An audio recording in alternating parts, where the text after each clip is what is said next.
sobre o processo de construção da democracia em Angola. Para esta sessão teremos como convidado principal o presidente do Partido Palma e coordenador da Casa CE, Dr. Manuel Fernandes, que mais uma vez agradecemos por ter aceito o nosso convite. Como notas introdutórias, Dr. Manuel Fernandes é um economista, político de carreira e tem como profissão professor. Como moderador ou como interlocutor desta conversa, teremos o cientista político André Caputo Menezes, que é presidente da mesa da Assembleia da Associação Angolana de Ciência Política, e formado em Ciência Política, licenciatura na Faculdade de Ciências Sociais da Agostinho Neto e mestre pela Faculdade de Ciências Sociais e Humanas da Universidade Nova de Lisboa. Sem mais delonga, quero saudar mais uma vez a disponibilidade do Dr. Manuel Fernandes, que várias vezes aceitou as trocas de dias da programação, e aí, mais uma vez, queremos agradecer a disponibilidade, apesar dessas constantes alterações das datas. Acho que não conseguimos ouvir o Dr. Manuel Fernandes, não conseguimos ouvir. Então, passaria a palavra ao Dr. André Caputo Menezes. Boa noite, Dr. André Caputo Menezes. Acho que passaria a palavra e eu estarei aqui apenas como moderador ou intermediador, mas penso que terás as condições todas para colocar as devidas questões. Muito boa noite, caríssimo Dr. Sérgio Dundão, presidente da Associação Angolana de Ciência Política. Muito boa noite ao nosso convidado de hoje, Dr. Manuel Fernandes, presidente do Palma e coordenador da Casa CE. Os nossos cumprimentos são extensivos a todos os associados e associadas da Associação Angolana de Ciência Política que nos acompanham na nossa página. E um abraço especial à professora Silvana Krause, que é a nossa parceira na realização desse ciclo de palestras, de conferências. Não podemos esquecer do conjunto de pessoas que nos assistem tecnicamente, sobretudo o Dr. Hitler Camusuco, que está nos bastidores e criou condições para que essa atividade tivesse lugar, que corresse, pelo menos do ponto de vista técnico, da melhor forma possível. Eu não sei se o Dr. Manuel Fernandes nos consegue ouvir. Dr. Manuel Fernandes, consegue nos ouvir? Dr. André Caputo Menezes, o Dr. Manuel Fernandes teve um problema técnico. Pronto. Sairá e depois voltará a entrar. E então, daqui a instante, certamente estará novamente no ar. Pronto. Nestes termos, parece sempre fundamental fazer um pequeno enquadramento, sobretudo do papel que é atribuído aos partidos no processo de democratização. Temos agora de volta o Dr. Manuel Fernandes. Eu não sei se nos consegue ouvir. As condições estão melhoradas, sim, já estão audíveis. Sim, senhor. Dr. Manuel Fernandes, queria mais uma vez cumprimentá-lo e agradecer, em nome da Associação Angolana de Ciência Política, pela disponibilidade para podermos ter, durante 1, 2 horas, meia hora, uma conversa em torno do papel dos partidos no processo de construção democrática em Angola e, sobretudo, do contributo que o Palma e, sobretudo, a Casa CE tem dado para esse processo sempre complexo, controverso e difícil. Para começarmos, eu gostaria de colocar 2 questões preliminares e depois podemos continuar a conversar.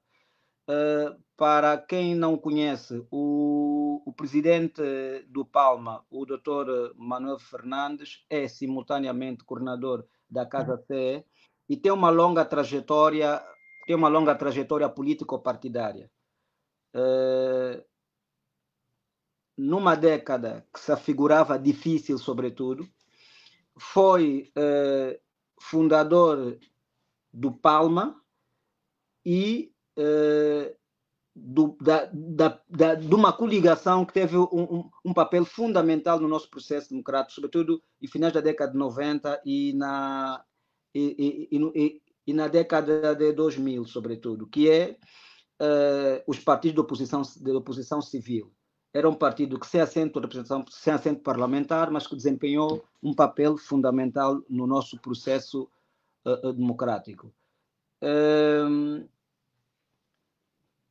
Para além do Palma, na Casa C fazem também parte os partidos PADA, AP, o PPA e o PNSA, portanto, o Partido Pacífico de Angola, o Partido Nacional de Salvação de Angola, e os quais se juntava um conjunto de políticos e figuras políticas individuais. Refiro-me, sobretudo, ao Dr. Abel Chivucovuco, refiro-me também ao Dr. Lindo Bernardo Tito, ou seja, a Casa C era uma coligação que juntava, por um lado, 4 partidos e um conjunto de políticos com uma longa trajetória no nosso contexto político-partidário.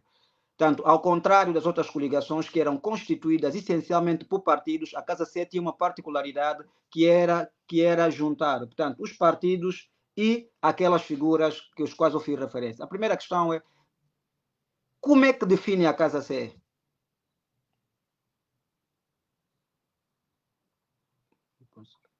Ter o ponto de partida, um pouco pequeno historial do Palma, dos POCs e depois terminar na Casa C. Não sei o que é que prefere.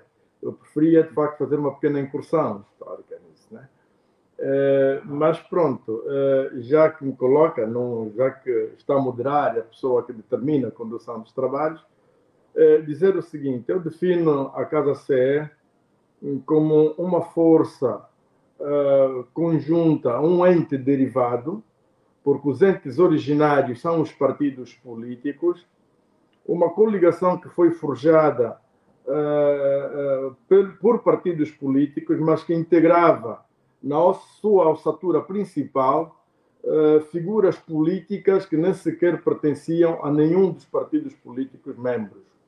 Nós entendemos de que, talvez, em alguns momentos, é preciso sairmos do esteio da partidocracia e olhar mais para a cidadania e os direitos do cidadão para, então, poder-se forjar um instrumento político que possa, efetivamente, servir à maioria esmagadoramente que sofre. Foi esse espírito que levou e que norteou a criação da Casa e que teve uma liderança que o Dr. Abel Chivucovuco, que é um animal político no bom sentido, que quando ele assumiu efetivamente as rédeas da organização e a nossa unidade, porque tinha muitas figuras de prova, não só ligadas a partidos políticos, mas também da sociedade civil, que efetivamente conseguiu granjear uma grande credibilidade, tendo já nascido como um bebê grande, ao eleger em pouco menos de 6 meses 8 deputados. No processo eleitoral seguinte, conseguiu, com grande trabalho, eleger ou dobrar o número de deputados, e é importante aqui dizer que o número de deputados era superior do que aquele que foi declarado publicamente.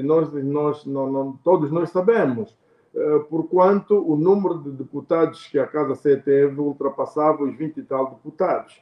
Mas pronto, aí, já que os nossos processos eleitorais sempre tiveram maculados de verdade, e a bem do processo, nós não reconhecemos resultados, mas entendemos aceitar. Ainda assim, tivemos um número positivo, porque o número de deputados era o dobro do que tínhamos na primeira eleição. E vou aqui dizer que, às vezes, também é importante dizer que é importante que as organizações possam trabalhar de forma coesa, homogénea e ter capacidade de resolver os diferendos internos. Um dos passivos que nós carregamos ao longo deste processo é o facto de ter surgido conflitos internos que não tivemos capacidade. E aqui quero acreditar que isto terá pesado também um pouco naquilo que seria a nossa cutilância do ponto de vista organizacional, porque sempre que há uma dissociação nos processos de construção de um determinado projeto, há sempre, efetivamente, alguma perda. E é isso que fez com que, quando tivemos esses conflitos, vários quadros que estavam conosco deixaram de fazer parte da organização e não paramos por aí. Tivemos uma segunda liderança que também, por várias questões, não estava a corresponder, segundo os quadros, com aquela dinâmica que era de se esperar, tendo em conta a cutilância que caracterizava a própria organização, e então houve necessidade de ter que se resolver o problema da liderança, porque havia o receio de que, se o projeto continuasse conforme estava, corríamos o risco de ser extintos nas eleições de 24 de agosto de 2022. Bom, Então, foi dali que surgiu, então, mais a necessidade de fazer outra alteração na liderança, e nós tivemos que assumir a liderança faltando 1 ano e pouco para as eleições.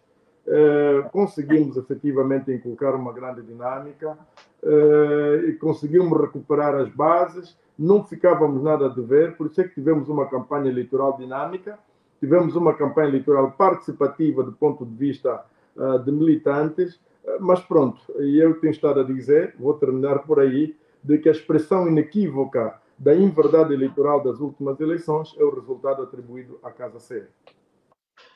Muito obrigado pela primeira intervenção. Eu não sei se o presidente queria colocar alguma questão. Falou exatamente sobre a criação da casa, a sua evolução mais recente, do ponto de vista, sobretudo, da competição político-eleitoral. Há uma questão que sobressai, olhando sobretudo para o seu percurso e as coligações que fez parte. Do ponto de vista comparativo, como vê a evolução do nosso quadro político, comparado, sobretudo, à época da existência dos POPs e o período de nascimento da Casa C? Ou seja, como é que olha para esses dois períodos distintos, do ponto de vista da evolução política, democrática? Ora bem, os POPs surgiram num momento histórico bastante importante do nosso percurso histórico do país, porque havia uma guerra fratricida e que estava muito violenta. E por isso mesmo é que deu a denominação de partidos da oposição civil, porque na altura dizia-se que a oposição estava a fazer guerra em Angola. No entanto, ser catalogado como opositor na altura era um risco muito grande. Aliás, como se sabe, que a presença da guerra, às vezes, é a ausência da democracia. Em qualquer estado onde há guerra, há coabitação entre a ditadura, porque às vezes as leis militares é que imperam, então não foi fácil. Mas dizer aqui que, na altura, até certo ponto, havia algumas liberdades do ponto de vista, por exemplo, de acesso aos órgãos de comunicação social. Havia maior abertura. Os órgãos até davam maior espaço às várias forças políticas, quer seja da posição e quer seja da oposição, e que hoje, estranhamente, estamos num contexto de paz relativa, aliás, porque não uma paz absoluta, porque a paz absoluta é quando temos a paz social e a paz militar, mas nós temos a paz militar, mas não temos a paz social. Mas já não faz ressentir o rebombar atroz do canhão da tragédia no nosso país, mas ainda assim, enquanto devia se imprimir uma maior velocidade no exercício democrático, concretamente aos órgãos de comunicação social, porque é o meio, é o veículo de transmissão das ideias dos vários atores políticos no país, e vimos aqui um certo retrocesso. Para dizer a verdade que quando se conseguiu a paz, a expectativa era de que vamos aqui ter maiores aberturas, mas vimos que o processo foi caminhando de forma muito lenta. Depois houve uma ligeira abertura, mais tarde, já no fim, nos últimos anos do consulado do presidente Eduardo dos Santos, tendo em conta aos sucessivos erros de governação, e aliás disse até a boca pequena de que já não era ele quem estava a governar, mas são as pessoas que o ladeavam, também vimos aqui quase um fechamento dos órgãos de comunicação social, apesar de ter surgido vários órgãos ao longo deste tempo, mas vimos que foi também no fim do seu consulado que houve praticamente uma mão invisível que comprou órgãos de comunicação social, particularmente órgãos de comunicação social não, órgãos de imprensa, concretamente jornais privados, que eram muito fortes, muito acutilante do ponto de vista de dar voz aos que não têm voz, e que praticamente visou silenciar, na verdade, todo este processo que se pretendia que fosse de maior abertura. Bom, depois do surgimento da casa também tivemos essa expectativa.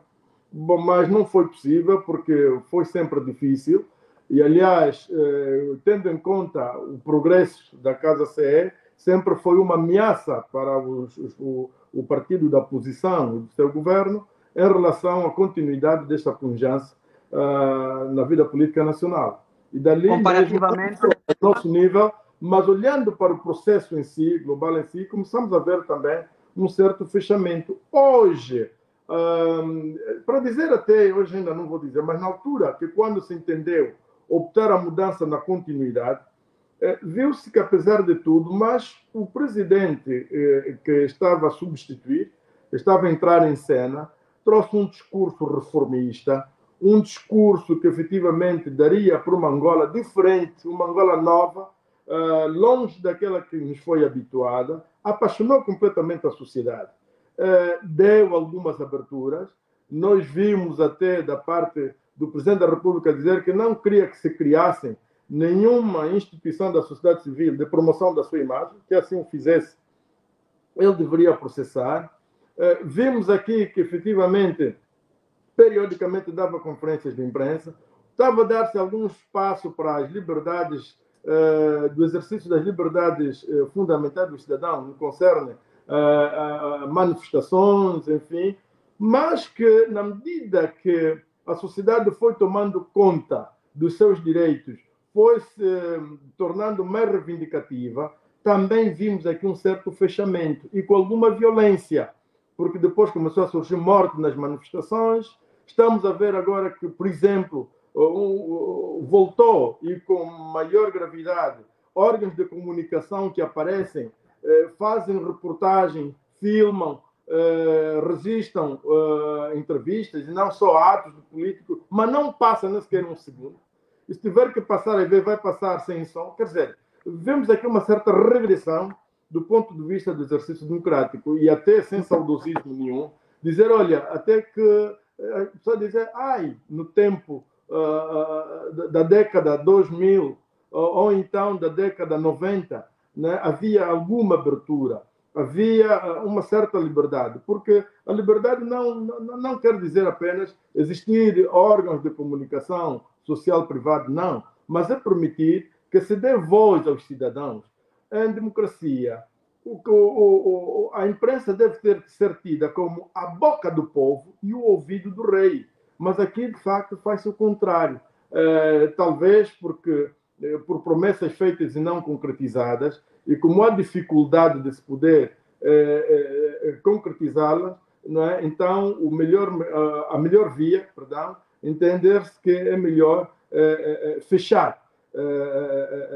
Ou seja, restringir o acesso à comunicação do ponto de vista de transmissão de ideias e também para não permitir que o povo possa exprimir aquilo que vai na alma. Muito. Doutor Sérgio Dundão, antes mesmo de intervir, eu queria já olhar para alguns dos desafios que enumerou e vamos voltar a discuti-las mais tarde. Entretanto, historicamente, tem sido afirmado diversas vezes que nós atravessamos um processo da construção do Estado, da reconciliação nacional e da construção democrática. Olhando para a Casa CE, enquanto curador da Casa CE, presidente do Palma, quais são os principais desafios que se coloca ao nosso Estado do ponto de vista da sua consolidação? Na verdade, o primeiro elemento fundamental para a construção e consolidação do nosso Estado Democrático de Direito é preciso consolidar a cultura de lei. No nosso país não tem cultura de lei. Temos uma Constituição, temos leis, mas os dignatários passam por cima. Não é? Nós temos estado a ver violações sistemáticas das leis, violação sistemática da própria Constituição, até mesmo pelo titular do Poder Executivo. Né? E eu acho de que se nós invertermos o quadro, pudermos fazer todo um trabalho e aqueles que têm responsabilidades acrescidas, sendo um exemplo para uma certa literacia a todo cidadão, de que para nós podermos construir uma sociedade sã e que possa corresponder com os objetivos de cada um de nós, é efetivamente respeitar aquilo que está estatuído. Porque o que nós temos aqui é um exemplo claro daquilo que tem sido o comportamento das autoridades para se partir por uma certa anarquia. E aí é que está, quer dizer, às vezes nós vimos quem deve respeitar a lei a violar. E quando o cidadão a viola, leva no coco.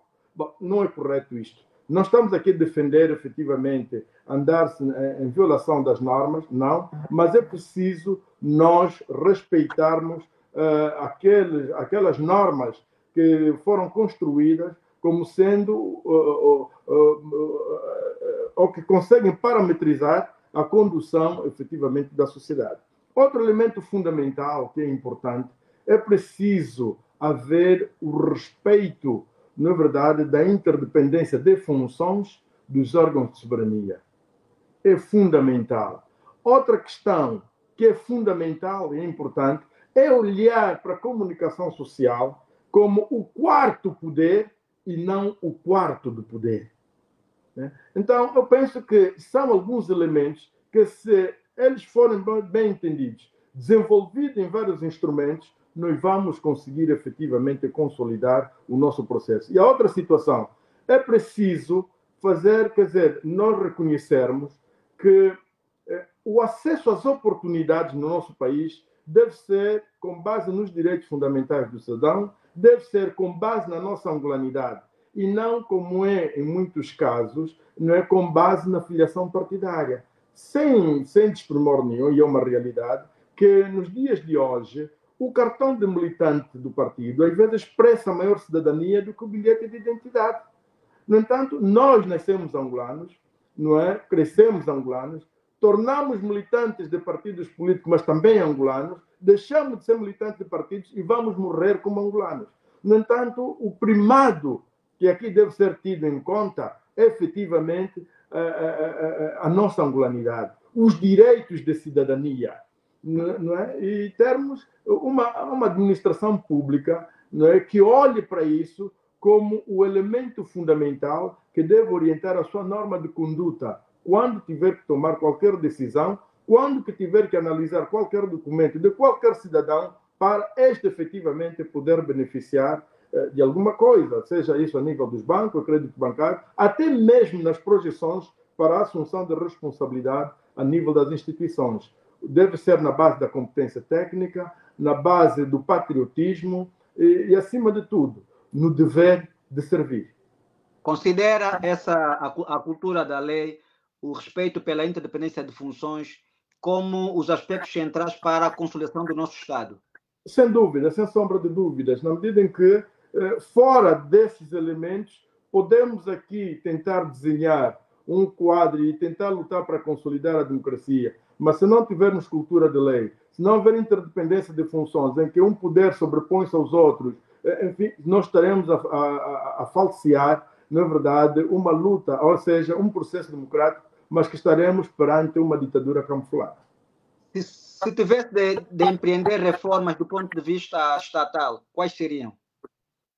Bom, eu penso que as reformas, a reforma do Estado impõe-se.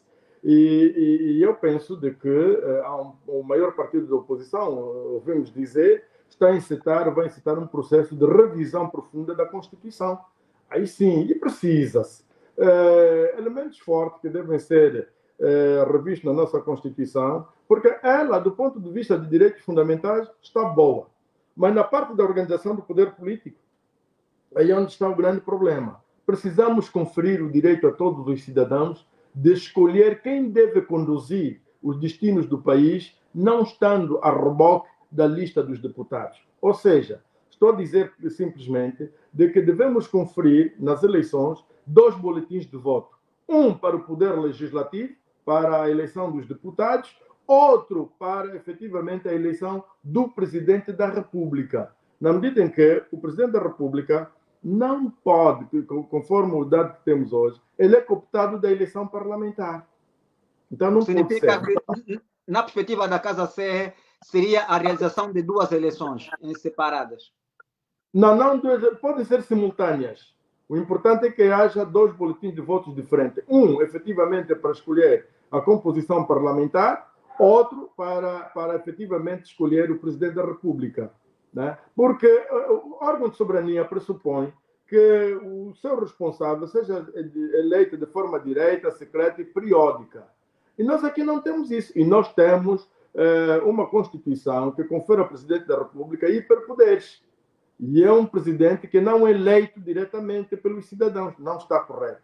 A outra situação que precisamos corrigir é que vem se reclamando hoje, e já foi prática do atual titular do Executivo, ou seja, do atual Presidente da República, melhor, é nessas vezes que ele o faz, enquanto Supremo Magistrado da Nação, que é de permitir, apesar que ele pode conferir posse, ou pode fazer a nomeação, é apenas uma questão de forma, mas deve respeitar a vontade dos pares. Por exemplo, aqui, o Conselho Superior da Magistratura vai realizar uma eleição, não é? A pessoa mais votada é quem deve ser o titular do órgão. Refiro-me concretamente, quer seja no Ministério Público ou na Magistratura Judicial. O que acontece hoje é que, às vezes, são nomeados 3, conforme a Constituição diz, e o Presidente da República dos 3 nomeia 1. E já aconteceu, né? Que tem um mais votado, que foi muito com votos de longe, que mereceu a confiança dos seus pares, mas o Presidente da República foi indicar o 3º. Não está correto. E ali há sempre uma certa subordinação, porque há o dever de consciência também. Eu, se estou aqui neste cargo, graças ao senhor Presidente, porque se for depender dos meus pais, eu não estaria aqui. No entanto, isso faz com que haja também esta certa subordinação do Poder Judicial ao Poder Executivo. Outra questão aqui, quando nós falamos da interdependência de funções, para além desse elemento aqui, que é, por exemplo, no âmbito dos tribunais, permitir que o juiz mais votado seja ele, o presidente do tribunal, refiro-me ao de Contas, refiro-me ao Constitucional ou ao Supremo, mas também a nível da Assembleia Nacional, o presidente da Assembleia deve ter um mandato. Atualmente, o presidente da República, da Assembleia não tem um mandato. Ele está amarrado à vontade do seu grupo parlamentar. A qualquer altura, se a direção do partido entender mudar o presidente da Assembleia Nacional, ele efetivamente é movido do cargo. Nós entendemos que não deve ser assim. No entanto, há aí um conjunto de situações que nós entendemos que serão necessárias serem revistas no sentido de se poder conferir uma Constituição que propicie, no verdadeiro sentido, o exercício democrático no país, onde não haja subordinação dos órgãos de soberania uns sobre os outros, ou uns sobre o outro. Pronto. Falou dos principais desafios em termos do processo de construção do Estado, em termos das instituições políticas. Há uma questão que é sempre premente no nosso processo político eleitoral, que é a questão do processo de organização das eleições. Qual é a vossa opinião, qual é a vossa posição face ao nosso processo político eleitoral? Bom, primeiro dizer que nós, neste capítulo, também temos algumas propostas profundas. Primeiro é que, atualmente, fala-se que temos uma comissão eleitoral independente. Não é, porque a comissão eleitoral independente devia ser maioritariamente corporizada, constituída por concurso público e não, efetivamente, a composição que temos hoje, que é através da representatividade partidária. Não é? E nós entendemos que devíamos ter uma verdadeira comissão eleitoral independente, um órgão independente, que esteja à altura de dizer que não, este processo é limpo, este processo, e pronto. E, infelizmente, hoje a Comissão Nacional Eleitoral é reflexo da composição do Parlamento, né? E não devia ser assim, não deve ser assim. A outra questão que é fundamental é o processo da eleição, por exemplo, aqui dos deputados. Olha, temos um sistema de eleição por lista. E o que é que acontece? Muitos deputados não são conhecidos no povo. E esses deputados, por não serem conhecidos no povo, e porque sabe que está ali no Parlamento, porque graças ao partido que o meteu na lista e por força disso foi eleito, ele, quando estiver no hemiciclo, ao invés de trabalhar para o eleitorado, para a pessoa que o meteu no hemiciclo, não vai ter que trabalhar, não é verdade, para satisfazer o interesse do partido que o colocou na Assembleia. No entanto, é verdade que o partido no poder conta com o apoio da sua bancada parlamentar, sim senhor. Mas, em determinado momento, a Assembleia deve exercer o seu verdadeiro papel. O que é que temos hoje? E com o agravante do presidente, permitir que o presidente da República, que é o titular do Poder Executivo, também possa ser o presidente do partido. E o que é que acontece? Em determinados momentos, ao invés do presidente da República propor à Assembleia Nacional a aprovação de algum instrumento legal, não, ele recomenda. E como é que o faz? Basta ele reunir o seu grupo parlamentar, porque ele é o presidente do partido. E o que é que depois isso desemboca? Desemboca na subordinação do poder legislativo sobre o poder executivo. Não devia ser assim. Nós, aliás, já viram que, por exemplo, eu acho que isso tem sido o quadro normativo, o quadro normal, fora dos holofotes, a nível do partido, quando na tomada de posse do novo juiz do Tribunal de Contas, o presidente da República a pedir mesmo que, em determinados momentos, o Tribunal de Contas tem que deixar de exercer seu papel de fiscalização, para ter que dar os vistos sem exercer. No entanto, este é o pensamento, não é, do titular do partido, do titular do Poder Executivo e do seu partido. No entanto, há toda uma necessidade de se inverter o quadro. E como é que se deve inverter? É criar mecanismos que desestimulem esta prática. E no meu entendimento, é que o Presidente da República, depois da sua tomada de posse, deve efetivamente renunciar ao cargo de Presidente do partido. Doutor Sérgio Lundão, eu coloquei a questão do processo político eleitoral para permitir que pudesses abordar, sobretudo, algumas propostas que foram aqui avançadas. Eu volto, sobretudo, agora para olhar para os principais desafios do ponto de vista da organização e da institucionalização dos partidos. Faz favor, doutor Sérgio. Muito obrigado, doutor André Menezes. Doutor Manuel Fernandes, algumas observações. Não farei questões de fundo, farei apenas algumas observações, sempre permitido. A primeira observação que eu faço, e é uma observação que eu faço constantemente aos partidos angolanos, é uma visão muito normativa, como procuram, a partir da Constituição ou das leis, alcançar objetivos de natureza política, ou seja, o comportamento do ator político moldado muito com a norma. E eu penso que muitas das vezes isso pode também gerar alguma perspectiva ou de que a mudança normativa pode gerar efeitos de retificação do comportamento de um ator político, coisa que nós na ciência política temos muitas das vezes as dúvidas. Ele pode ser um elemento de transformação, mas muitas das vezes pode ser também um elemento de não atuação de acordo com aquilo que a norma propõe ou a norma visa. E nesse sentido, eu faço sempre essa questão. Quando os partidos angolanos propõem, por exemplo, a revisão da Constituição, fazem no sentido de esperarem que haja uma alteração do comportamento do ator político. Essa é uma primeira questão. A segunda questão é se essas propostas de revisão da Constituição são acompanhadas com estudos sobre efeitos positivos e negativos de uma alteração da própria Constituição. Vou dar, por exemplo, um exemplo muito interessante. A mudança de forma da eleição de um presidente da República e, consequentemente, deixar de ser o presidente do grupo parlamentar ou do partido maioritário pode levar com que o presidente da República sofra muitos atos de destituição do próprio parlamento.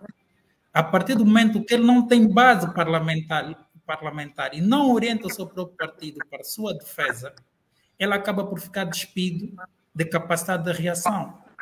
Nos modelos da América Latina que adotaram um sistema de que o presidente eleito fora do quadro partidário, temos um fenômeno de várias destituições dos presidentes, que levou muitas das vezes muitos autores da ciência política a considerar um presidencialismo antiprocesso ou consolidação democrática.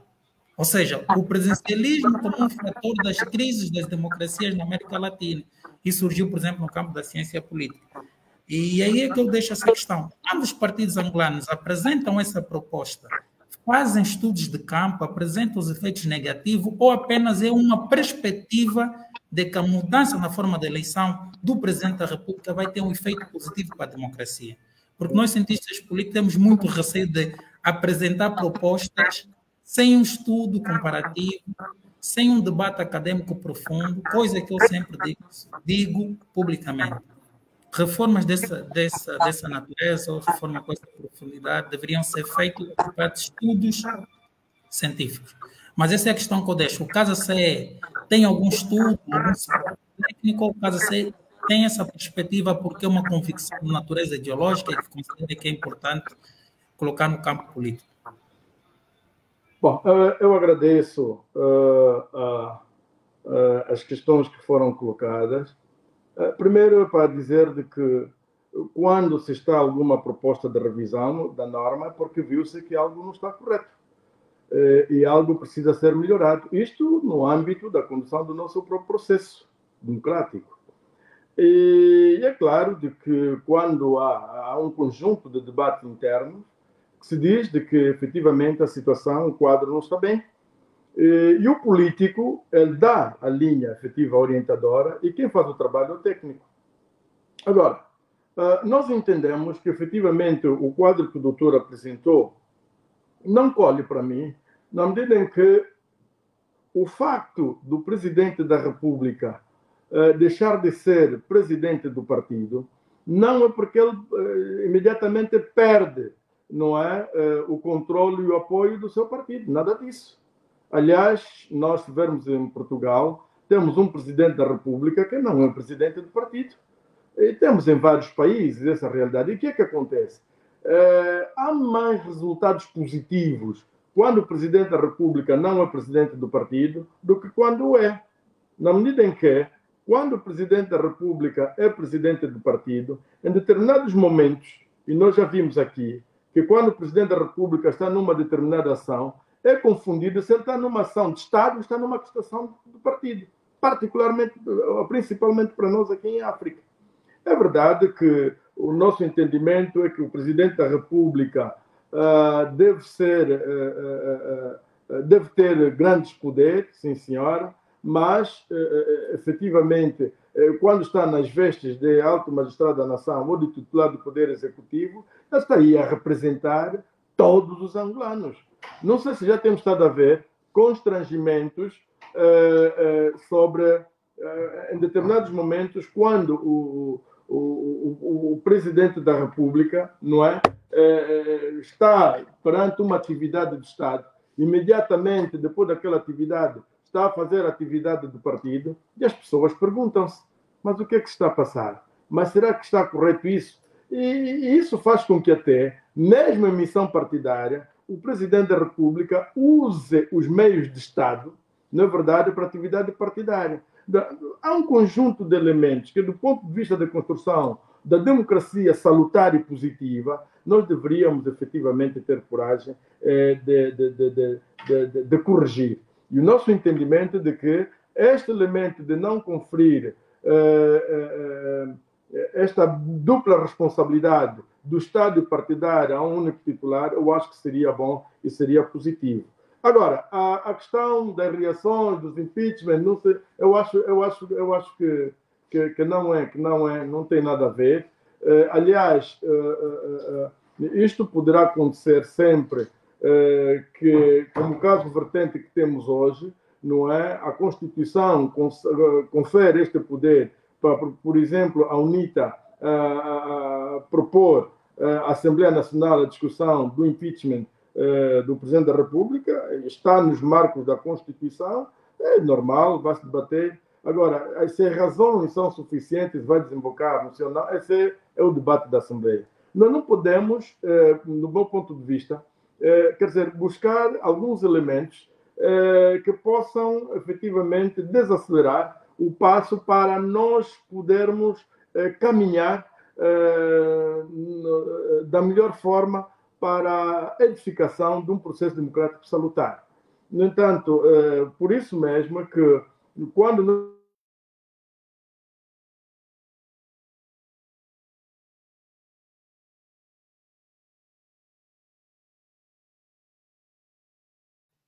Deixamos de ouvi-lo, senhor presidente.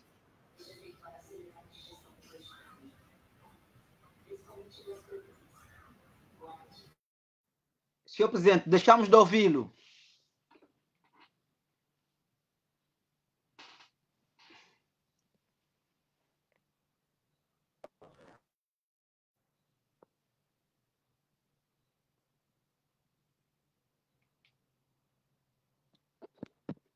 Senhor presidente, deixamos de ouvi-lo.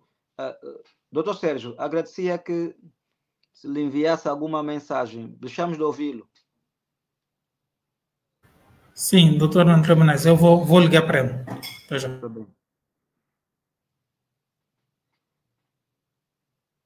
Temos algum problema técnico, espero que se resolva o mais cedo possível, mas estamos hoje com o presidente do Palma e o coordenador da Casa CE para discutir, sobretudo, o papel dos partidos no processo de construção da democracia em Angola, dilema e desafios.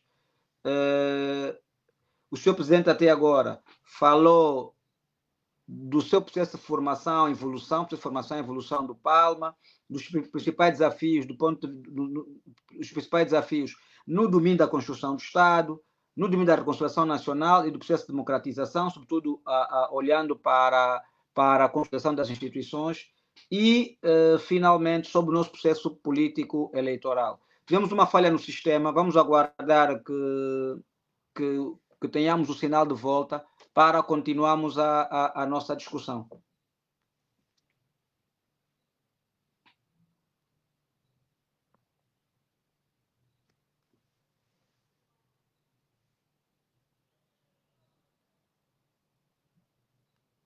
Senhor presidente, eu não sei se já nos consegue ouvir.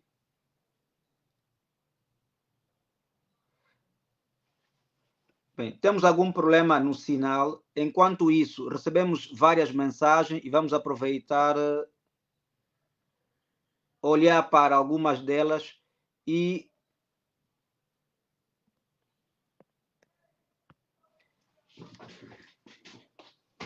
introduzir algumas preocupações na nossa discussão. Doutor Sérgio Dundão. Tem aqui o comentário do nosso associado Mário Ferraz, que diz o seguinte: a problemática da cultura do primado da lei tem sido objeto de estudo do meu interesse nos últimos tempos. Ela tem várias dimensões, não se limitando ao primado da lei entre os políticos, é uma cultura que afeta o ambiente político. Okay. Esse é o primeiro comentário. Afonso Chiala, outro associado novamente, viva. Muito boa noite, estamos ligados a ilustres professores. Acho que se destina a nós os dois. Boa noite a todos e a todas, especial os convidados. Doutor Sérgio, provavelmente eu procurei fazer um pequeno resumo daquilo que foi discutido até agora, para permitir que aqueles que só entraram, que terão entrado nos últimos 10, 5 minutos, tenham noção daquilo que está sendo discutido. Senhor Presidente, já temos o sinal de volta. Certo, muito obrigado, doutor. Pronto. Levantou uma questão interessante. Há casos preocupantes em África, nos termos que o doutor César se referiu. Estamos lembrados dos problemas crescentes, irregulares, permanentes do caso guinense, por exemplo, na Guiné-Bissau, entre membros do mesmo partido, numa altura em que o primeiro-ministro era o líder do partido e o presidente. Temos também casos de São Tomé, onde esse arranjo legal não surtiu o efeito desejado. Portanto, é uma preocupação interessante, mas há essas exceções, sobretudo no contexto africano. Eu não sei se o doutor Sérgio queria colocar uma questão, mas eu ia voltar à nossa discussão. Eu só queria colocar aproveitando a deixa do Dr. Manuel Fernandes, que levantou uma observação que eu acho que é sempre interessante, que é a questão da forma de eleição dos deputados. Frisou e bem, são de lista fechada e bloqueadas, em que acabam por ser deputados que nem sequer são conhecidos pelas próprias populações, né? Esse é um dos efeitos que chamamos negativo no sistema de listas fechadas e bloqueadas. de fato, a ciência política atesta, com vários estudos, que essa relação leva com que, às vezes, os deputados eleitos num círculo provincial nem sequer vivem naquela localidade, porque são indicados diretamente pelos partidos, não é? Esse é um aspecto.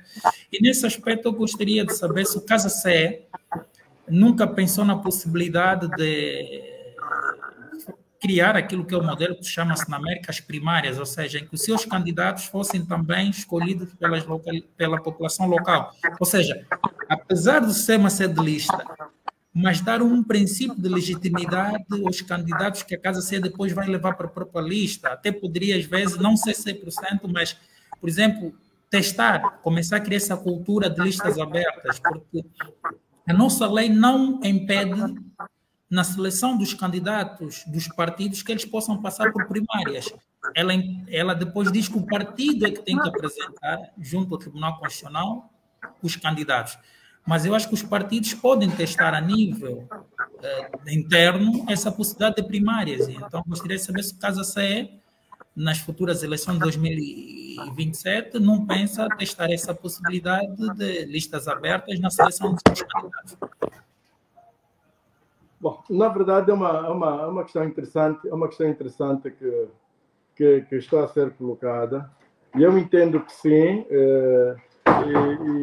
e nós temos estado a refletir profundamente naquilo que nós devemos fazer no sentido de termos um processo mais democrático, porque, na verdade, o processo democrático estadual também é o corolário dos processos democráticos das instituições que animam para o processo.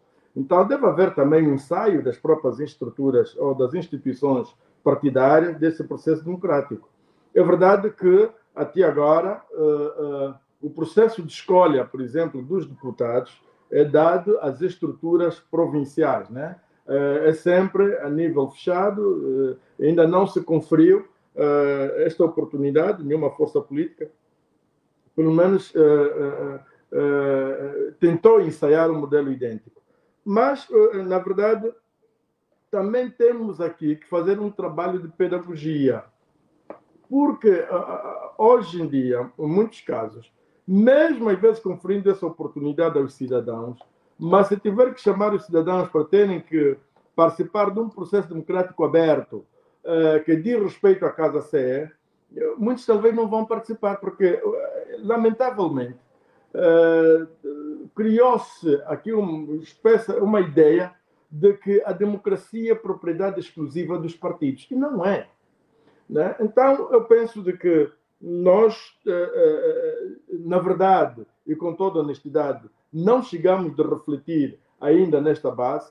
Toda a reflexão que temos estado a fazer é efetivamente a nível das estruturas partidárias, ou seja, a ideia de que em 2027 os candidatos não podem ser determinados unicamente na base da direção central ou provincial, mas tem que permitir que, efetivamente, todos os órgãos do partido participem na decisão de como é que será a composição da própria lista. E dali haver mesmo a possibilidade de remeter vários candidatos. Por exemplo, são 5 efetivos e 5 suplentes, não é verdade, para deputados em cada província. Então, nós podemos fazer um processo de remeter, por exemplo, 15 candidatos, e vão-se os mais votados, efetivamente, serão eles efetivos, os menos votados, os suplentes, e concomitantemente de que aquele que for mais votado não é ser, provavelmente, o cabeça, seja o número 1 da província. Não é fácil,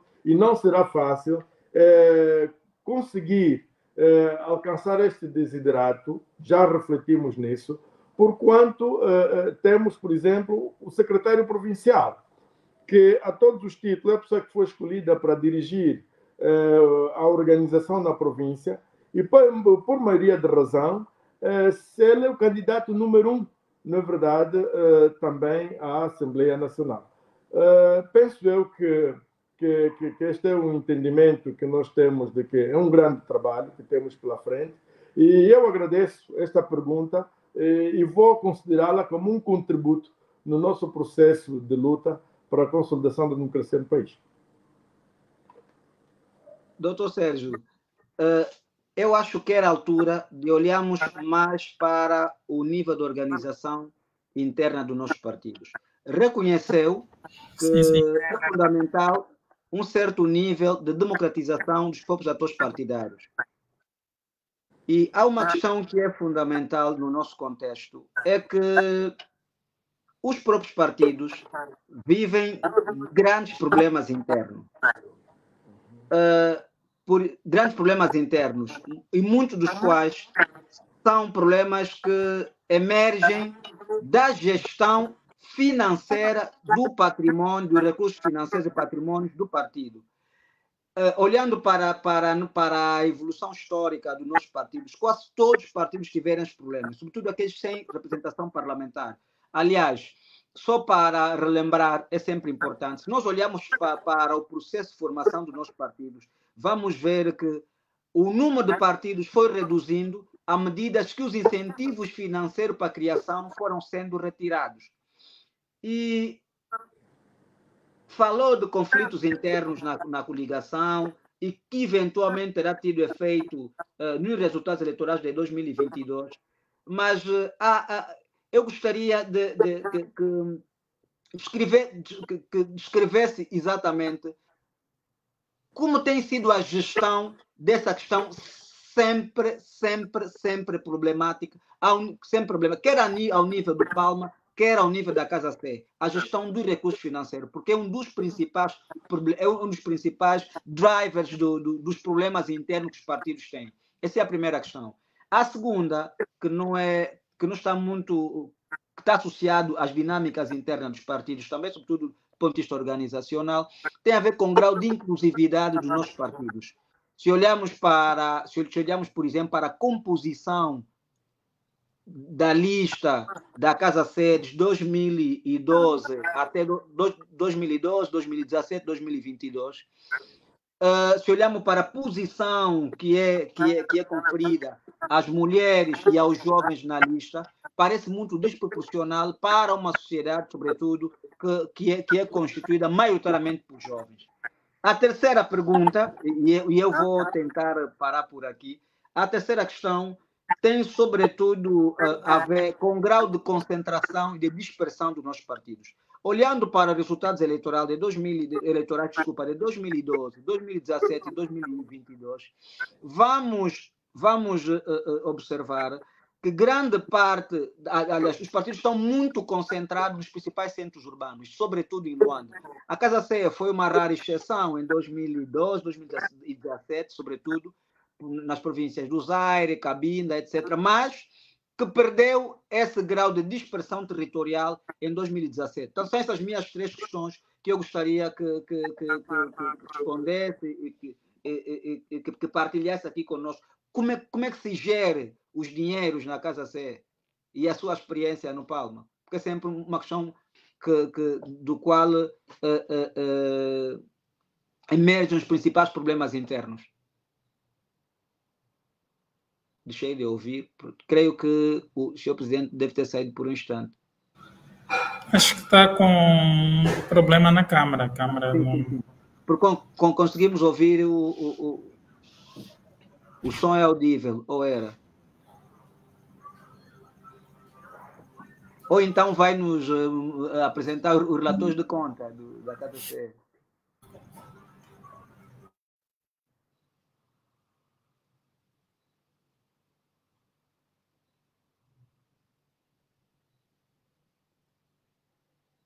Bem, nesse momento nem sequer temos o som e o vídeo do Sr. Presidente. Vamos mais uma vez, Dr. Sérgio Dundão, olhar para as mensagens dos nossos associados e para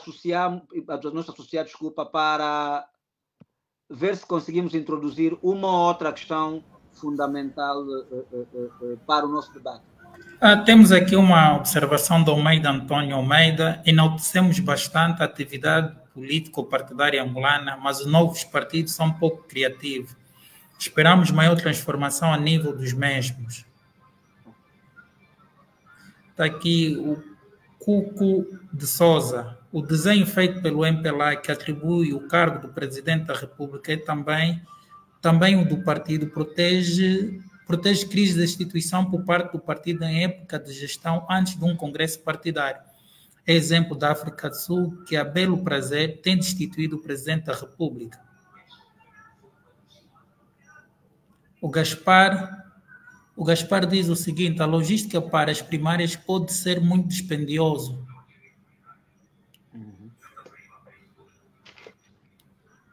A Jalice diz, aguardando a resposta do presidente, essa questão das listas fechadas precisa ser constantemente discutida.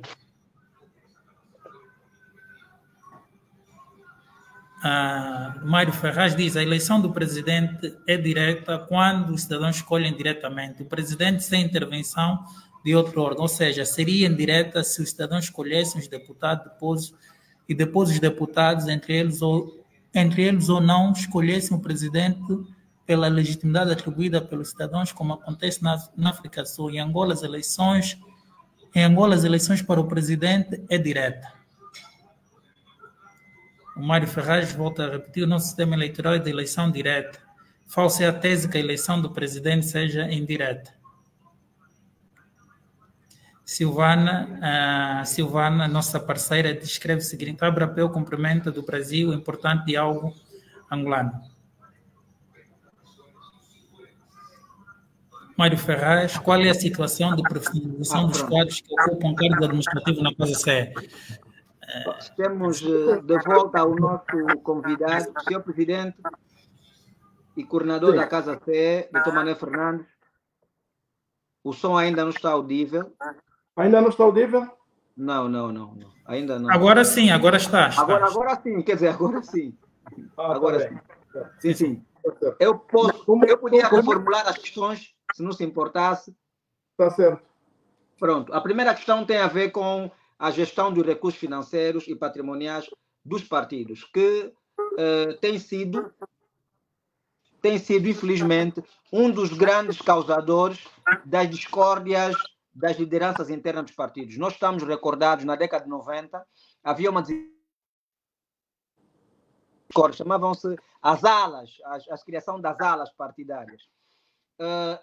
É um fenômeno que, nos termos que colocou a questão, como é que têm sido geridos os dinheiros, como é que têm sido geridos os recursos financeiros e patrimoniais da Casa CE e que lições tirou, por exemplo, das várias crises internas que se viveu noutros partidos? Aliás, mesmo ao nível dos poucos. Bom, não sei se está audível o som. Está? Penso que o som do Dr. André Caputo Menezes não está em boas qualidades. Sim, mas está audível? Posso falar? Consigo ouvi-lo sim, Dr. Manuel Fernandes, consigo sim. Ok, não, para dizer de que da minha parte não tenho problemas nem tabus para responder sobre essa questão, porque nós aprendemos muito com esta situação de gestão financeira. E para dizer aqui que eu sou daqueles que não presto contas financeiras, porque eu não faço gestão financeira diretamente, mas eu peço contas. E o que é que a gente faz? O que é que nós fizemos a nível da Casa CE e a nível do Palma? Sempre antes de recebermos qualquer dotação financeira, e sempre que temos algum fundo, mesmo até quando temos a receita das cotas, tem que haver uma planificação, que nós chamamos programação financeira. Essa programação financeira é organizada ou é elaborada pelo secretário, pelo responsável pela gestão financeira, que normalmente é o secretário dos Assuntos Financeiros e Patrimoniais, e depois remete ao presidente, o presidente analisa a prova e depois leva para a estrutura executiva do partido. A nível da casa é o colégio presidencial e a nível do partido é o secretariado da comissão permanente, que avalia, analisa, não é? E depois aprova esta mesma programação. Quando os recursos chegam, o secretário da Administração e Finanças deve executar na base daquilo que está programado. Finda a execução financeira, o secretário da Administração e Finanças deve elaborar um relatório sobre a execução financeira antes de elaborar a programação financeira subsequente. E isto tem estado a evitar, efetivamente, haver conflitos financeiros. Eu estou aqui, estou limpo, estou à vontade. Se ouvirem, efetivamente, que há um caso de desvio de fundos que engaja Manuel Fernandes, meus amigos estão em condições de ligar diretamente e perguntar o que é que se passa. Na medida em que eu não faço microgestão. Efetivamente, eu atribuo responsabilidades. E o problema das finanças, temos um secretário de Administração e Finanças. É verdade que eu sou gestor primário, que perante terceiros eu tenho que responder em nome da organização, mas tem efetivamente, a nível do partido, alguém encarregue de fazer essa gestão, que é o responsável. E para além, efetivamente, de haver essa estrutura executiva, temos o órgão que faz a auditoria financeira, que normalmente é o órgão que vela pela disciplina, que mesmo depois de elaborar o relatório financeiro, o órgão que vela pela disciplina, ele faz espécie de uma certa auditoria e elabora um parecer, dizer que não, o orçamento, ou seja, as finanças desse que foram executados conforme o planificado. Ali, pronto, eu meto visto, está em condições, efetivamente, de elaborar o programa subsequente. E é em função desses programas periódicos que nós depois, aliás, esses relatórios periódicos, que nós depois elaboramos o relatório final, que efetivamente, a nível do partido, remetíamos a nível da coligação e concomitantemente também a nível do Ministério das Finanças. Para fecharmos essa primeira questão, para fecharmos essa primeira questão, duas pequenas observações.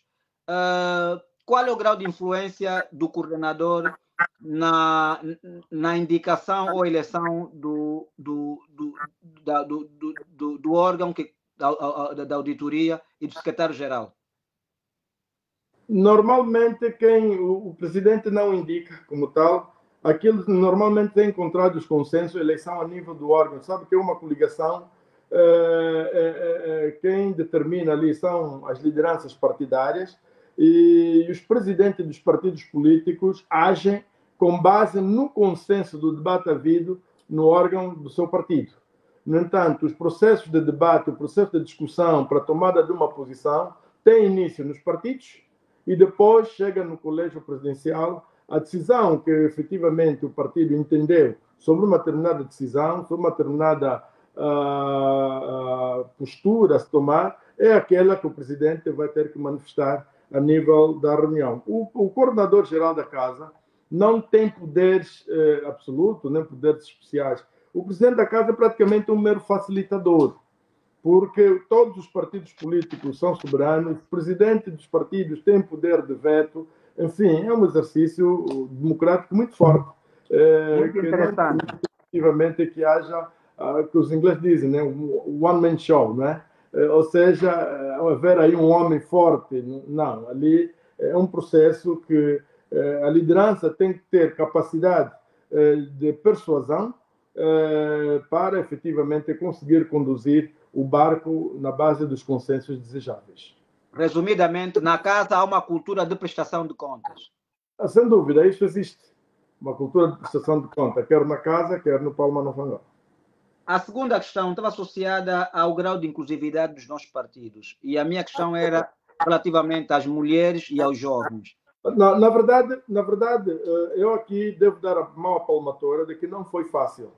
E também nós aprendemos todos os dias. E de processo em processo nós temos que tirar lições. Não foi bom aquilo que foi o trabalho feito para a lista final da Casa. Na medida em que eu tinha sugerido aos meus pares que pudéssemos adotar o sistema zebra, não é? Quer seja para as mulheres e para a juventude, para estabelecer os equilíbrios necessários. Mas uns entenderam, quer dizer, cumpriram com a orientação, mas outros não. Recebemos lista que é de 1 a 10, tudo homem. E, senhores, nenhum jovem. E não foi fácil. E a pessoa tentou chamar a atenção, não, é decisão do meu partido, eu sou soberano.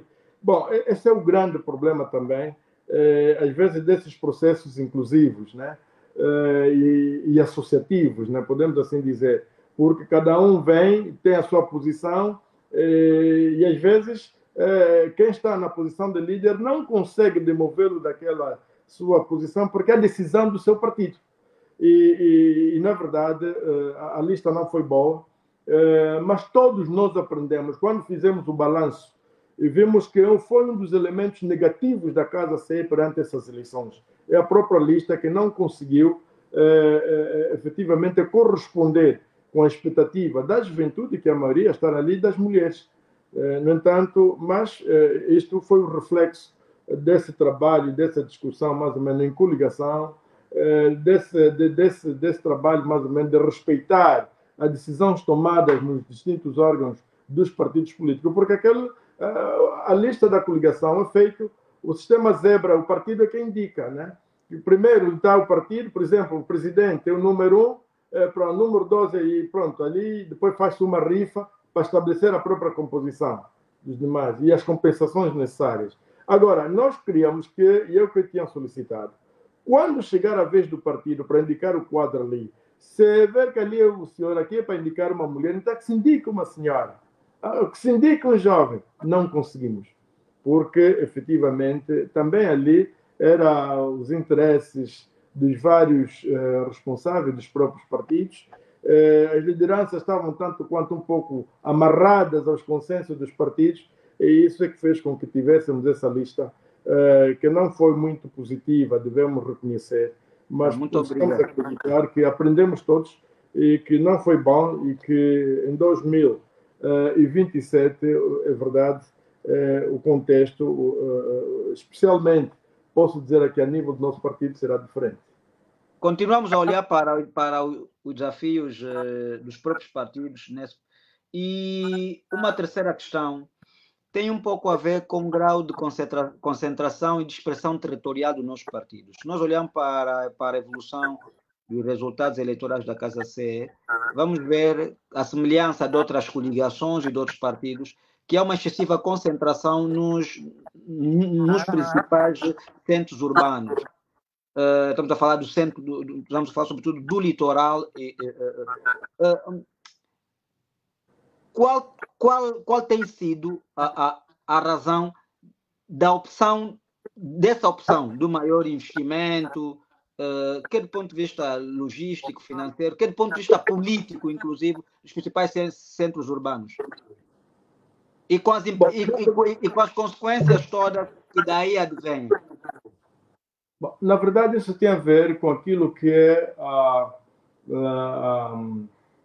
conforme está a estrutura populacional do nosso país. Se vermos bem, hoje, maioritariamente a população está muito mais concentrada nas grandes cidades. E a necessidade de se prestar atenção nas províncias ou nas cidades mais populosas. Por exemplo, por que maior atenção em Luanda?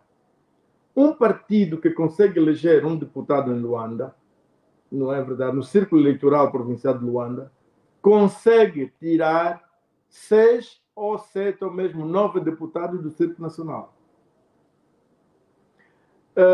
Um deputado eleito na província de Benguela, do Ambo ou da Huila consegue tirar 3, 4 do círculo nacional. Então, há esta maior atenção, às vezes, das pessoas, prestar atenção especial nas zonas muito mais populacionais.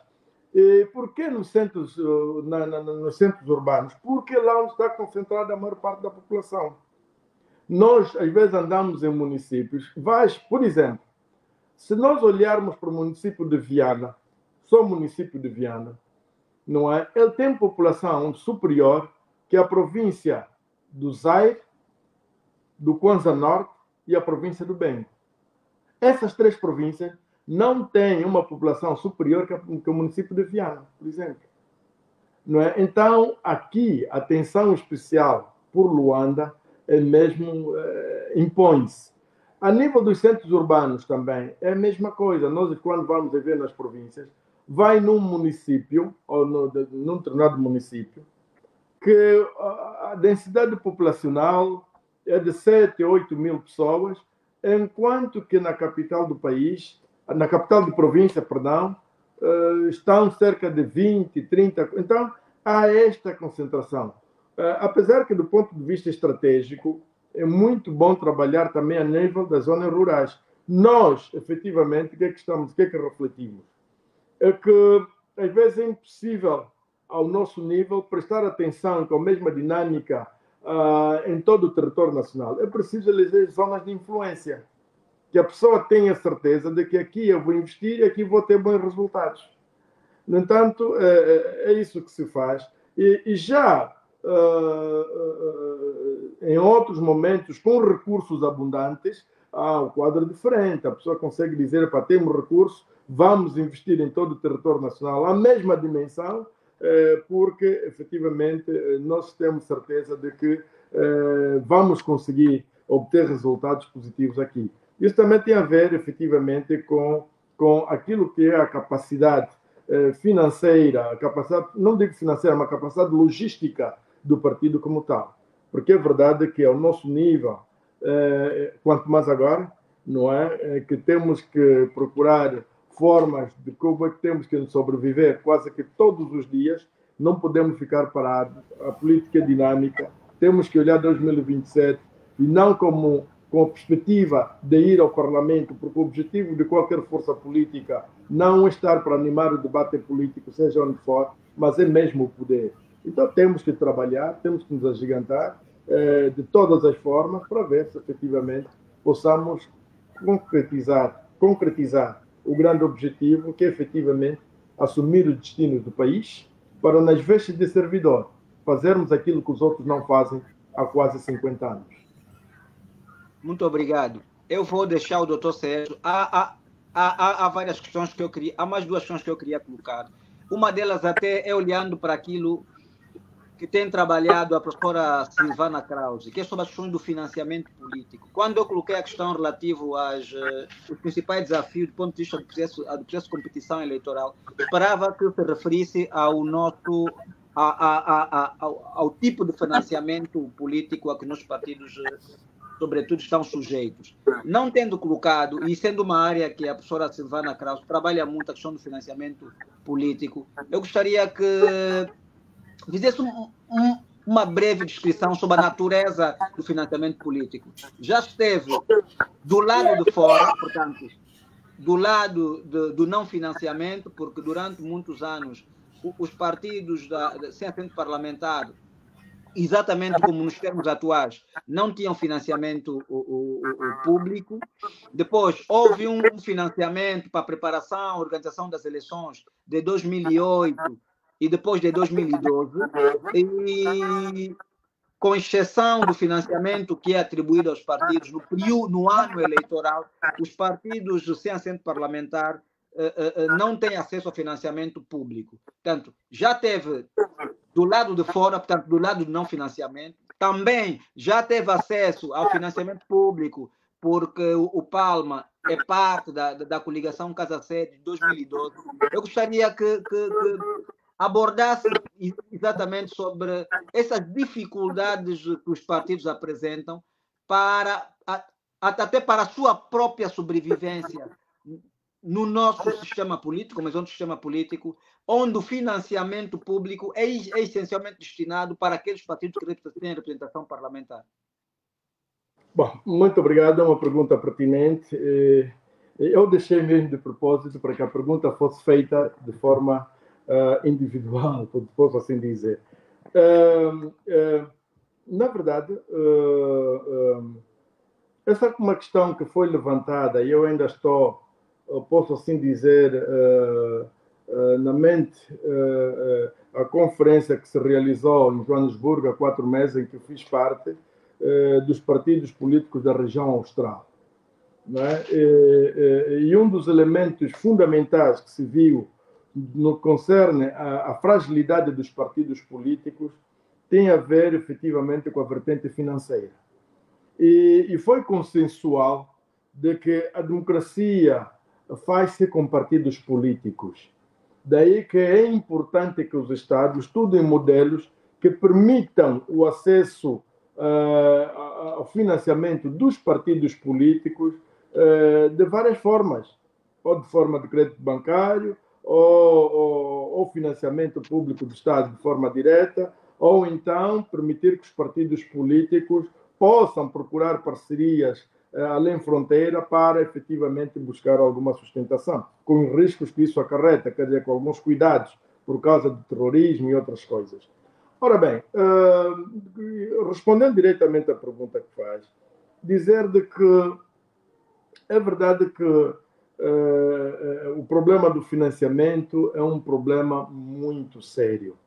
É um problema sério na medida em que a principal fonte de financiamento, segundo a nossa lei, são as cotas dos militantes dos partidos políticos e outras contribuições.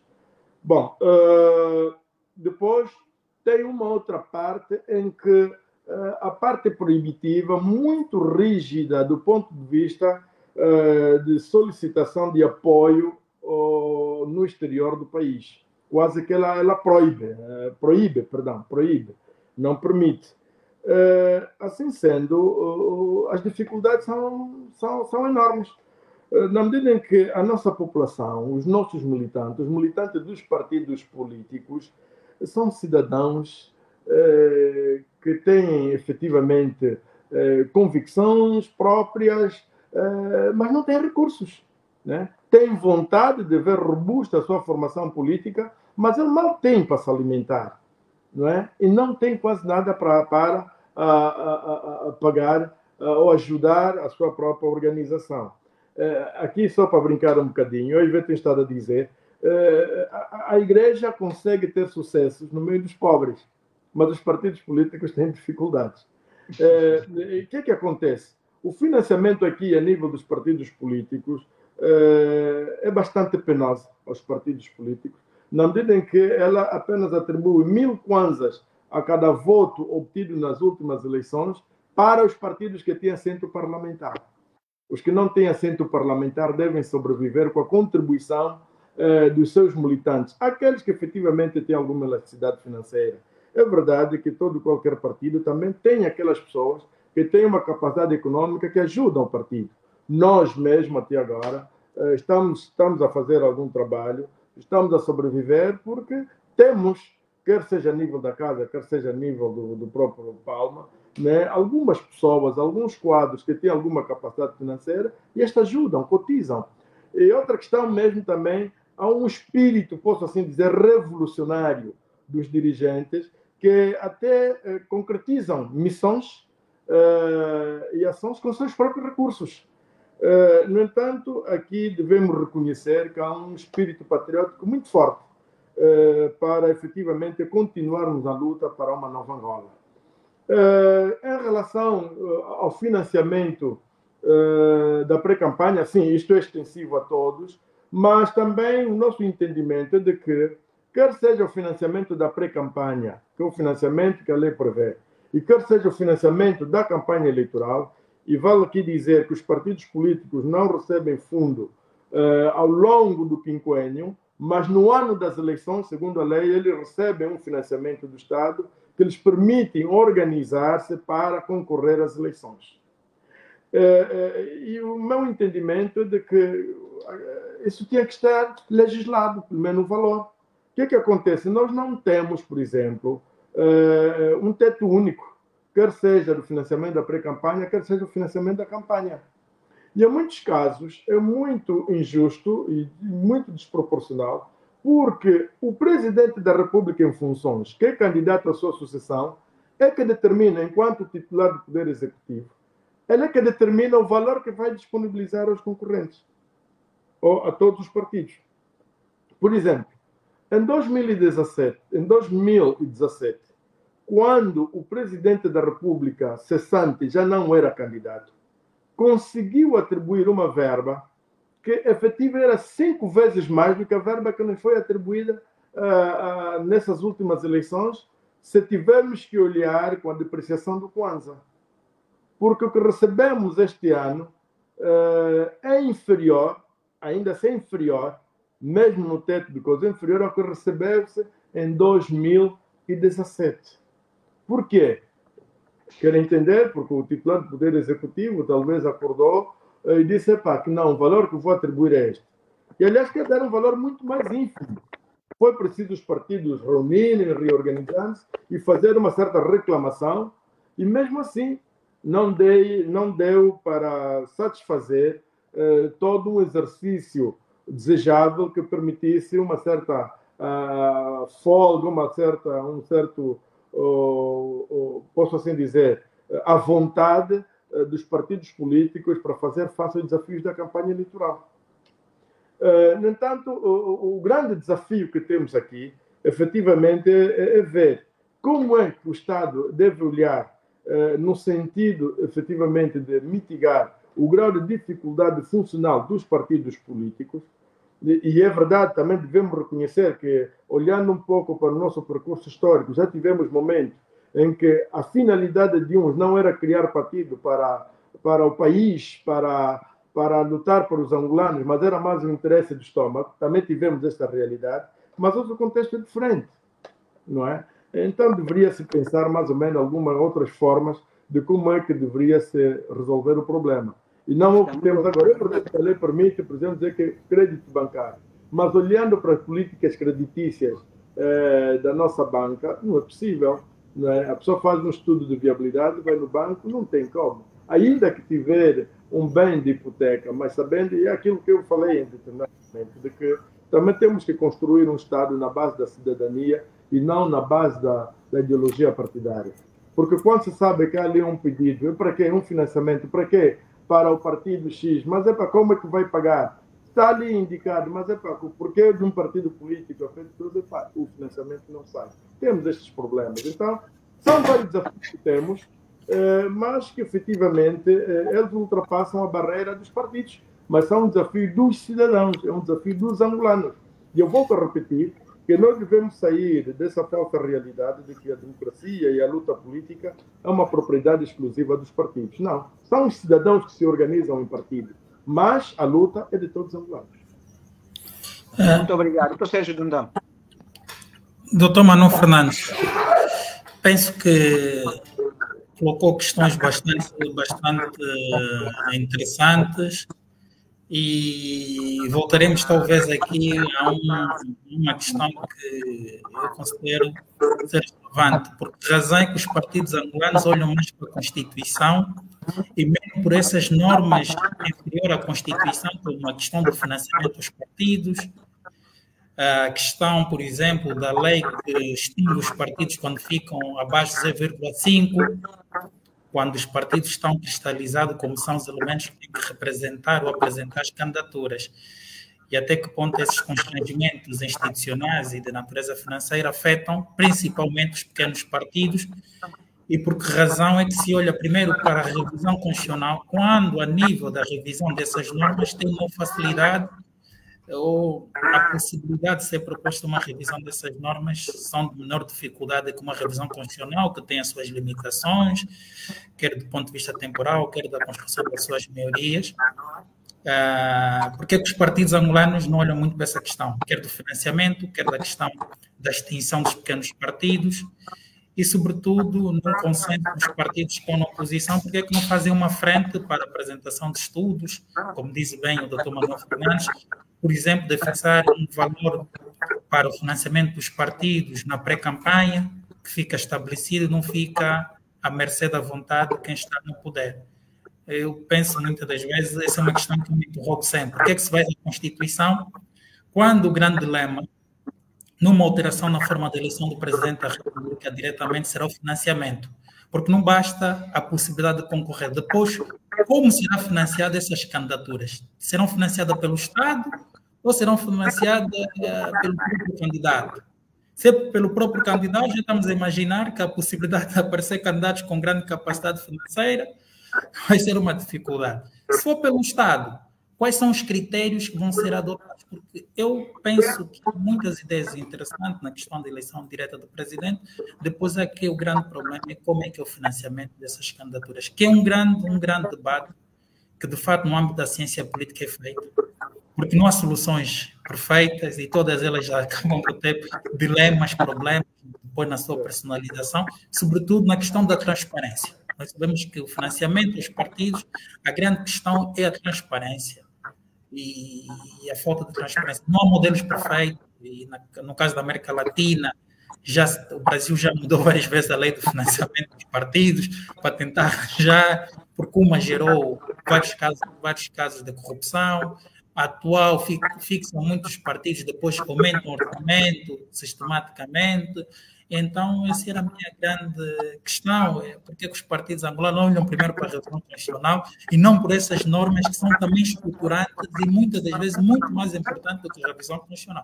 Porque a questão do financiamento dos partidos, sobretudo dos pequenos partidos, é uma questão de sobrevivência para esses partidos, no caso angolano, principalmente quando estão fora do Parlamento, que deixam de ter financiamento do Estado. Ora bem, o doutor colocou uma questão importante e agradeço. E aqui vale dizer de que pena que, às vezes, a população não tem oportunidade de acompanhar aquilo que são as discussões que ocorrem nas comissões de especialidade da Assembleia Nacional, nas comissões de trabalho da Assembleia e mesmo até quando há discussão nas comissões de especialidade. Quando da última revisão da lei eleitoral, em que se retirou de propósito, isso é, pela bancada maioritária, o financiamento para os delegados de lista, nós nos esbatemos muito. E eu recordo que quem foi o nosso porta-voz nesta matéria foi o almirante Mendes de Carvalho Miau, que queríamos que ficasse ali na lei, que mantivesse que efetivamente, para além da verba para a campanha eleitoral, mas que houvesse uma verba que garantisse a logística dos delegados de lista, tal como foi na lei anterior. Bom, infelizmente, deixou-se dizendo que não, para nós, essa redação satisfaz. E a redação diz assim, que é atribuído um valor de X para a campanha eleitoral, podendo servir para a logística dos delegados de lista.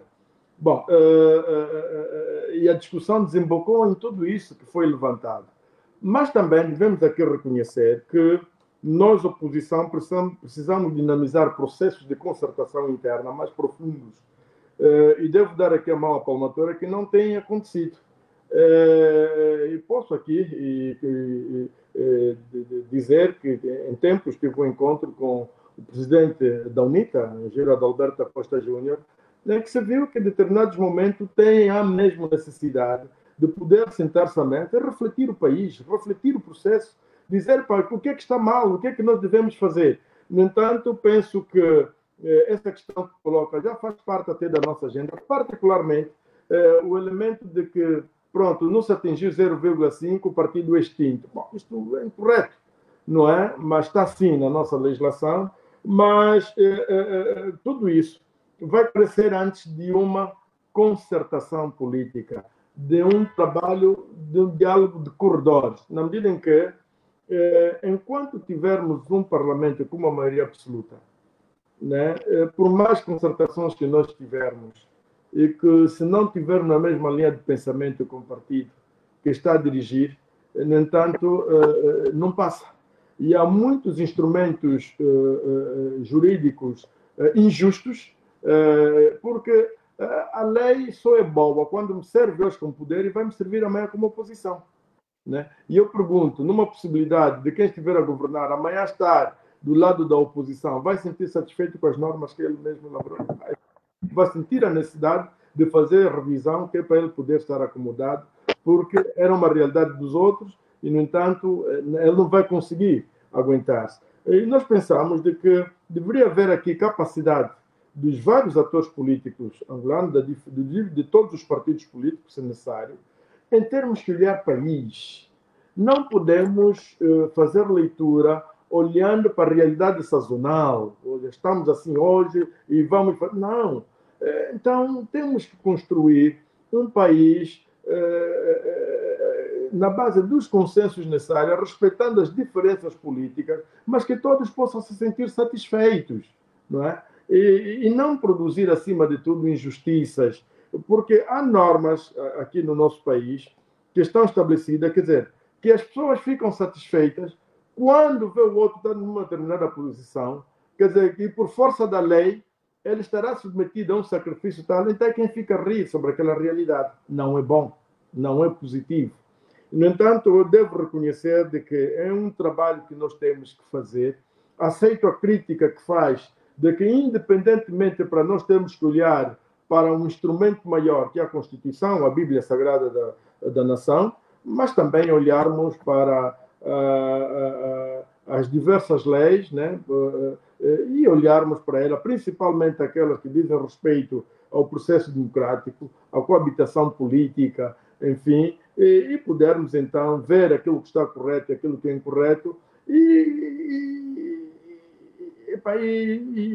e de forma unívoca podermos tomar medidas de poder ver como é que nós podemos contrariar esta ou aquela medida. Devo reconhecer aqui também que não é fácil, não será fácil, porque, pronto, provavelmente a minha visão não é a visão da UNITA, não é a visão dos outros, mas é que é o processo de concertação, é o processo de debate, é o processo da troca de ideias que vai ter que nos levar a um porto de dizer para que temos que olhar esse instrumento, temos que ver para isso, temos que olhar para aquilo.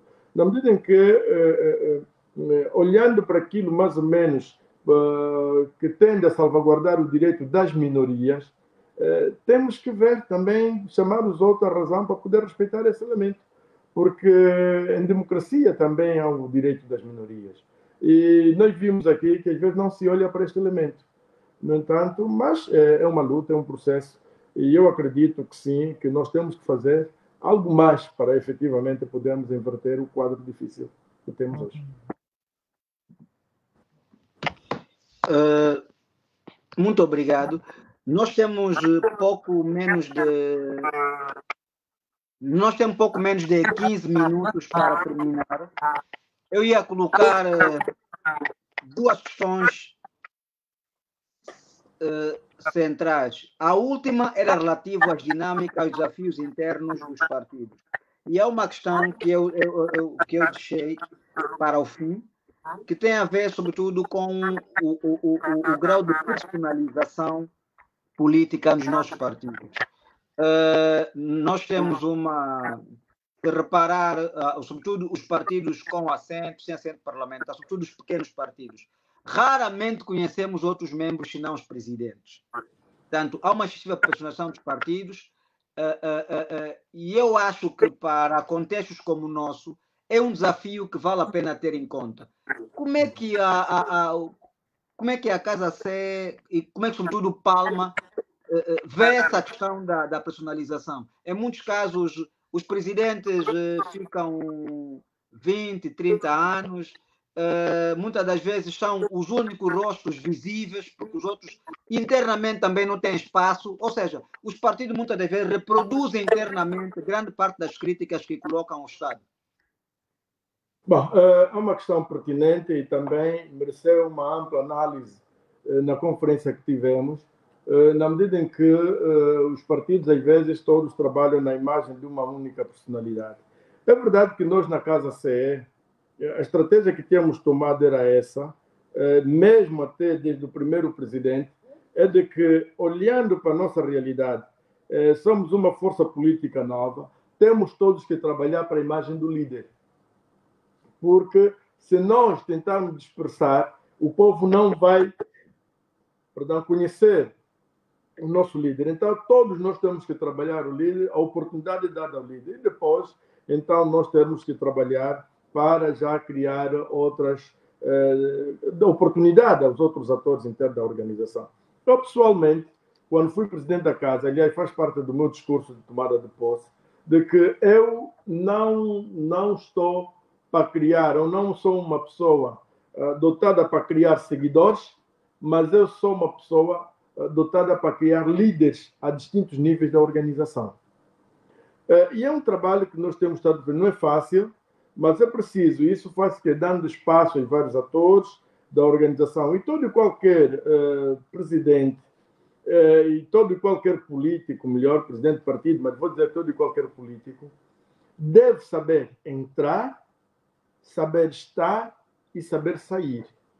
A pessoa entra para uma organização, vai fazer o seu trabalho, vai ter que, demonstrar as suas competências, vai ter que apresentar resultados, mas depois vai ter que sair. E ao sair tem que deixar uma organização capaz.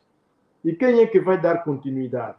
No entanto, às vezes devemos também aqui reconhecer que um dos grandes erros que nós, as lideranças políticas tomamos é esse, de não permitir efetivamente criar vários atores a nível da organização, não é? E somos os únicos conhecidos e não pode ser assim. Nós, por exemplo, enquanto coligação, o contexto é mais ou menos um pouco diferente, porque não é o presidente, os presidentes dos partidos são responsáveis de partidos políticos e, para além disso, tem outros atores que são responsáveis. Aliás, a Casa CE, agora que está transformado quase numa estrutura, ou estruturámos-la de forma clássica, né? Porque anteriormente era típica, porque era uma coligação com estruturas idênticas de um partido político.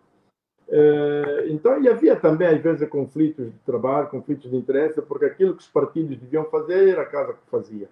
Mas aqui estaria em condições melhor de responder a nível do Palma do que a nível da Casa. E para dizer de que, neste preciso momento, sem querer aqui fazer qualquer propaganda à volta disso, nós já estamos a refletir nessa questão que nos colocou. E por isso mesmo eu decidi, chamei a razão aos outros, e decidimos na última reunião do Comitê Central que nós, o próximo ano que vamos realizar o Congresso, não é? Que termina o nosso mandato, eu decidi fazermos um Congresso da refundação do partido. Temos que refletir o partido, porque foi criado num contexto diferente, num ambiente diferente, hoje a realidade está mais dinâmica, está diferente, então temos que trabalhar de ser uma força política robusta. Aliás, se vamos nos apresentar aos angolanos como uma solução, como alternativa para solucionar os problemas que eles enfrentam hoje, é porque tem que merecer confiança do ponto de vista de quadros, né, que vamos conseguir a pedalada de dirigir o país. Porque a pessoa, quando for eleita para dirigir o país, é presidente, mas ele não dirige só porque ele é o titular, por isso é que é titular. Tem as outras pessoas que são seus auxiliares. E quem serão estes auxiliares? No entanto, é preciso também dar confiança ao cidadão. E é preciso que esses atores sejam conhecidos. Mas pronto, eu acho de que voltaremos a fazer uma live depois do Congresso do Palma e ali eu estarei em melhores condições de responder isso, porque poderão ver os quadros que vão surgir, despontar depois do Congresso do Partido, que vamos apresentar como uma força nova que vai pleitear para um novo contexto para Angola e para os angolanos. Interessante. Eu vou deixar o Palma, porque eventualmente vamos voltar a falar sobre isso, mas eu queria insistir na questão da Casa C. Tendo sido uma estratégia de projeção da imagem do líder e, de alguma maneira, do partido ficar à sombra do partido, não terá sido, aliás, da coligação, não terá sido uma das grandes razões para a redução substantiva do número de votos. Por exemplo, o partido saiu de 9% em 2017 para 0,76%. Não terá sido essa ideia da projeção, da imagem de um líder, de uma excessiva personalização, ou seja, de um partido que parecia a sombra do líder, que terá contribuído para os resultados que a Casa C teve, de 16 deputados para nenhum deputado e com algum risco de extinção da coligação dos partidos? Bom, na verdade, tivemos muito distante do risco da extinção. Mas eu vou responder de que o resultado que nos foi atribuído, é a expressão inequívoca da fraude eleitoral das últimas eleições. Porque nós tivemos, por exemplo, eu não fui o único cabo eleitoral. Nós tínhamos um quadro competente em Luanda, que foi o candidato às eleições, que é o jovem jurista, o Helder Schut, que fez bem o seu trabalho. Tivemos na Zona Sul o almirante André Mendes de Carvalho, que fez bem o seu trabalho, teve espaço também a nível dos órgãos de comunicação. Tivemos o vice-presidente Alexandre Sebastião André, que esteve aqui na Zona Sul também a fazer o seu trabalho. Tivemos o mais velho Pedro Augusto Makuta Nkon a fazer o seu trabalho na Zona Norte, com alguma visibilidade. No entanto, nós não tivemos uma campanha concentrada numa única figura. É verdade que, pronto, era a pessoa que estava nas t-shirts, é a pessoa que estava no material de propaganda, porque é ele que viria no boletim de voto, mas enquanto atores políticos, enquanto caça-votos, nós estivemos efetivamente bem estruturados. E para dizer aqui que, meus amigos, olhem para o resultado da Casa CE, não como aquilo que nós conseguimos na base da vontade do cidadão. O cidadão decidiu bem. Nós temos dados certos de que se porventura a vontade do cidadão fosse respeitada, nós não teríamos, sim, 16 deputados, mas nunca estaríamos fora do Parlamento. Por uma simples razão. Nós precisávamos de 856 votos para eleger um deputado. Só na província do Kwanza Norte, em que nós tínhamos 30% das atas, contabilizadas essas 30% das atas, nós já estávamos acima de 1.500 votos, para além do que aqueles que foram divulgados oficialmente. E esta realidade foi assim no Kwanza Sul, foi assim no Namíbia, foi assim na Huila. Por isso é que nós fizemos reclamação, quer seja na CNE e quer seja ao Tribunal Constitucional. E foi por simplesmente dizer, não, a reclamação, para além de ter sido feita localmente, mas não, também tinha que trazer o 100% do universo das atas de toda a província, e não apenas esses 30%. Ora bem, 30% não é, das atas são reais, contabilizados, já estamos acima de 1.500 votos. E estamos a dizer que nós lá tivemos um número de 1.200 ou 1.300 votos, quando, na verdade, nós estávamos quase por aí acima de 3.000 votos. Foi uma injustiça muito grande. No entanto, é só para dizer de que as razões que também levaram-nos a este fracasso, que permitiu que fôssemos batotados, se tivermos que falar assim, numa língua, usando a linguagem popular, também contou efetivamente com as desinteligências internas que tivemos, permitiu que eles aproveitassem, porque o discurso não é o resultado das crises que tiveram, mas não, nós tivemos uma campanha robusta, nós nos organizamos, o nosso programa de governo não foi elaborado de por si, pensado por nós e depois apresentado aos cidadãos, não, fizemos um trabalho preliminar, ao escutar os cidadãos em todo o país. O que é que vocês gostariam que viesse a refletir do nosso programa? Ao escutar. E foi na base dessa escutação que elaboramos o nosso programa de governo. Nós tivemos um programa de governo e um manifesto eleitoral. As nossas campanhas foram muito bem organizadas. Tivemos afluência populacional, tivemos material de propaganda, os recursos financeiros do Estado que nós recebemos e investimos na campanha eleitoral. Bom, penso eu que daquilo que é o nosso trabalho, fizemos. E por isso é que eu estou de cabeça erguida e todos os dias recebo o voto de confiança do cidadão de que não, isso foi uma batota. Mas fique à vontade que fizeste bem o seu trabalho, a Casa CE fez bem o seu trabalho, mas a inverdade eleitoral é que ditou este resultado.